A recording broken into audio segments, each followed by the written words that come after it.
رسول صلی اللہ علیہ وسلم نے کہا میں ایک اللہ کے دین کو لے کے آیا ہوں اور ہمیشہ اللہ کے دین کے ساتھ رہوں گا۔ پھر رسول صلی اللہ علیہ وسلم ایک بھی پتھر ان کو نہیں مارا اور اللہ کے حکم سے ابابیل نازل ہوئی، سورہ فیل ابابیل ترمیہم بحجارہ، جس نے رسول صلی اللہ علیہ وسلم کی نبوت کی نشانی کو دیکھا تھا اور اسی جگہ پہ جبرائیل علیہ السلام رسول صلی اللہ علیہ وسلم کے پاس پہلی وحی لے کر آئے۔ دار الندوہ جو مشرکین کا پارلیمنٹ تھا۔ السلام علیکم guys, welcome to my vlog. آج ہم مدینہ شہر کے بہت ہی بڑے میوزیم دارالمدینہ میں آئے ہوئے ہیں اور اس کے ٹکٹ پرائس 25 ریال ہے پر پرسن۔ اس ویڈیو میں آپ کو حضور اکرم صلی اللہ علیہ وسلم کی نبوت سے پہلے، نبوت کے بعد معراج کا سفر، طائف کا سفر، پھر مکے سے مدینہ ہجرت، پھر مسجد نبوی کی تعمیر اور پھر ریاض الجنہ، جنت البقیع اور جنگیں جتنی بھی ہوئیں، ان سب کی اس میوزیم میں آپ کو ڈیٹیل ملے گی۔ ماڈل کے ذریعے آپ کو دکھائیں گے بھی، بتائیں گے بھی، تو پلیز اس ویڈیو کو پورا دیکھیں، اسکپ نہیں کیجیے گا۔ اور اگر آپ کو ویڈیو پسند آئے تو لائک کر دیں، چینل کو سبسکرائب کر دیں اور اپنے فرینڈ اینڈ فیملی کے ساتھ بھی شیئر کر دیں۔ فل ویڈیو بہت بڑی ہے تو جبھی ہم نے اس ویڈیو کو 3-4 پارٹس میں ڈیوائڈ کیا ہے۔ تو آج فرسٹ پارٹ ہے، کل انشاءاللہ سیکنڈ ہوگا، پرسوں تھرڈ ہوگا۔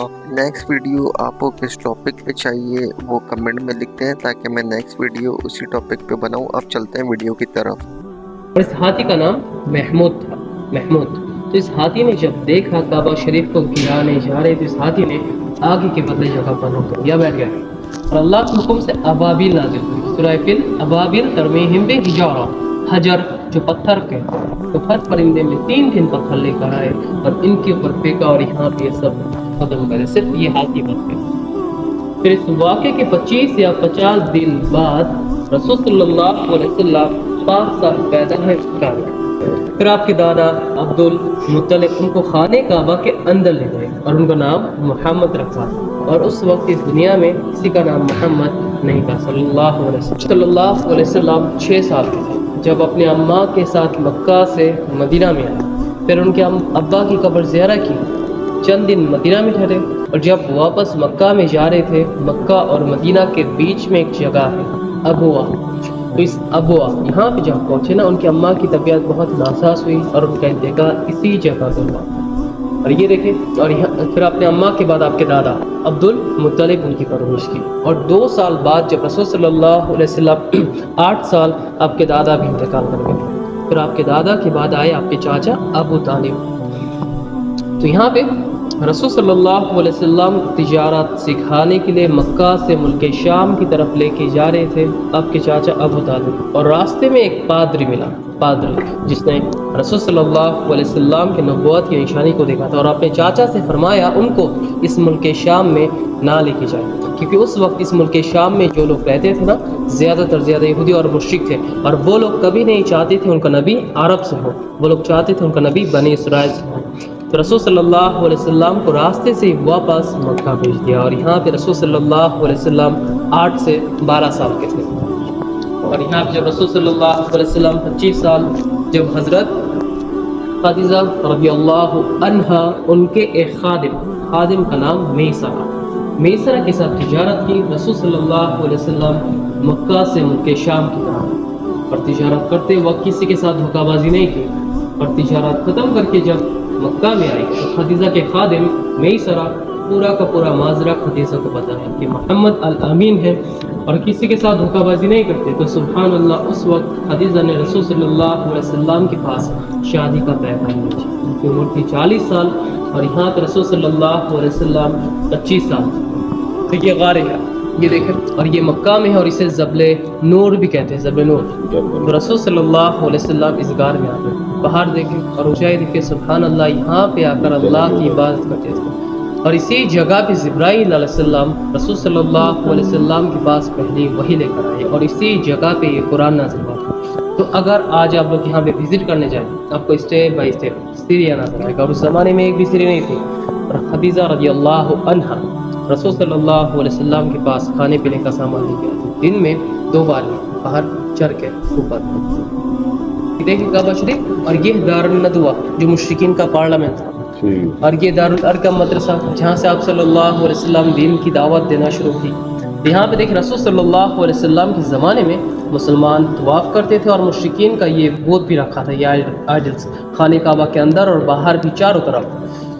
اور مشکل وقت یہاں سے شروع ہوا تھا جب رسول صلی اللہ علیہ وسلم اس دارالارقم سے اسلام کی دعوت دینا جاری رکھی تو مکہ کے مشرکین مسلمانوں کے دشمن بن گئے، اور جہاں پر مسلمان دکھتے تھے پتھر مارتے تھے، ظلم کرتے تھے مسلمان کے اوپر۔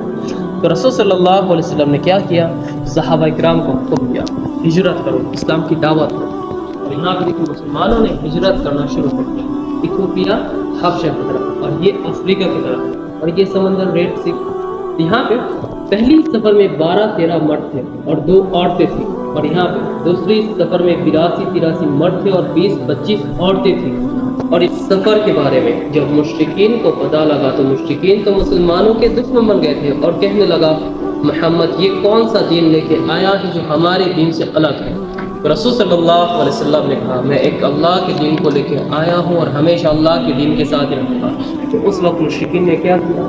مکہ میں جو مسلمان تھے مسلمانوں کو مکہ سے باہر کر دیا، اور مسلمان مکہ کے اندر نہیں آ سکتے تھے۔ اور مکہ سے باہر ایک جگہ ہے شیب ابی طالب، اور وہ جگہ آج بھی ہے مکہ میں۔ تو شیب ابی طالب اس جگہ پر سب مسلمانوں کو الگ کر دیا، اور مسلمان مکہ کے اندر نہیں آ سکتے تھے۔ اور مشرکین خانہ کعبہ کے سامنے ایک خط لکھا تھا، اور اس خط میں لکھا تھا مسلمانوں کا آنا جانا، بات چیت کرنا، بزنس وغیرہ، شادی تک سب کچھ منع کیا ہوا تھا مسلمانوں کے ساتھ، ٹوٹل بائک آؤٹ۔ اور یہ نظام تب تک رہتا جب تک وہ خط تھا، اور وہ خط 3 سال تک اسی طرح رکھا۔ پھر 3 سال بعد اس خط کو دماغ کھانا، اور دماغ کھانے کے بعد یہ دیکھو یہ دماغ، اور دماغ کھانے کے بعد وہ نظام بھی ختم۔ اور اسی سال رسول صلی اللہ علیہ وسلم کی بیوی خدیجہ اور آپ کے چاچا ابو طالب انتقال کرتے ہیں، اور اس سال کو عام الحزن کہتے ہیں، عام الحزن غم کا سال۔ اس غم میں رسول صلی اللہ علیہ وسلم مکہ چھوڑ کے طائف میں گئے تھے۔ مکہ سے طائف 100 کلومیٹر دور، اور طائف میں جا کر جب رسول صلی اللہ علیہ وسلم اسلام کی دعوت دی تو طائف کے لوگوں نے رسول صلی اللہ علیہ وسلم کو اتنا پتھر مارے یعنی بہت زخمی ہو گئے، پھر بھی رسول صلی اللہ علیہ وسلم ایک بھی پتھر ان کو نہیں مارا، اور آپ صلی اللہ علیہ وسلم چلتے چلتے اس باغ میں آ پہنچے، اور یہ باغ انگور کا باغ، اور شیبہ عتبہ بن ربیع اس باغ کے مالک تھے۔ کیا آپ لوگ عتبہ کو جانتے ہو؟ عتبہ جنگ بدر میں یہ عتبہ مشرکین کا لیڈر تھا۔ آپ لوگ ہندا کو جانتے ہو؟ ہندا عتبہ کی بیٹی ہندا، جنہوں نے رسول صلی اللہ علیہ وسلم کی چاچا حضرت حمزہ ان کا کلیجہ کچا چبایا تھا جنگ احد میں۔ ابو لہب کی بیوی بھی تھی؟ ابو سفیان کی وائف، جی عتبہ کی بیٹی۔ تو اس مشرک نے جب دیکھا ایک شخص ایسے زخمی ہو کر پڑا ہے، ایک پلیٹ میں انگور لیا، اور اس مشرک کا ایک خادم تھا، خادم کا نام عداس، عداس کو بلایا اور انگور دے کر کہا وہ جو شخص پڑا ہوا ہے اس کو دے کے آؤ۔ تو عداس جب تھوڑے سے انگور لے کے گئے تو رسول صلی اللہ علیہ وسلم بسم اللہ الرحمن الرحیم کہہ کر شروع کرتے ہیں۔ تو عداس نے کہا رحمان اور رحیم یہاں پہ تو کوئی نہیں کہتا، یہ لفظ تو میں پہلی بار سنا ہوں۔ تو رسول صلی اللہ علیہ وسلم عداس کو پوچھا تم کہاں سے ہے؟ تو عداس نے کہا میں تو نینوا شہر سے ہوں۔ نینوا شہر کا نام نینوا، اور یہ نینوا شہر کہاں سے؟ عراق میں ہے نینوا۔ تو رسول صلی اللہ علیہ وسلم نے کہا تم تو میرے بھائی یونس علیہ السلام کے شہر سے ہو۔ تو عداس نے کہا آپ یونس علیہ السلام کو کیسے جانتے ہو؟ یونس علیہ السلام تو نبی تھے۔ تو رسول صلی اللہ علیہ وسلم نے کہا یونس علیہ السلام بھی نبی تھے اور میں بھی اللہ کا نبی ہوں۔ یہ بات سن کر عداس لا الہ الا اللہ محمد رسول اللہ کے قریب ایمان لائے، اور طائف میں جو پہلا شخص تھا یہ عداس جو ایمان لائے تھا۔ اور اس بارے میں جب اس مشرک کو پتہ لگا کہ عداس ایمان لائے تو عداس کو بھی شہید کر دیا۔ اگر آپ لوگ کبھی طائف میں جائیں ان کے نام پہ ایک مسجد بھی ہے، مسجد عداس، اور یہ باغ ابھی بھی طائف میں موجود ہے، اور مکہ سے طائف 100 کلومیٹر دور۔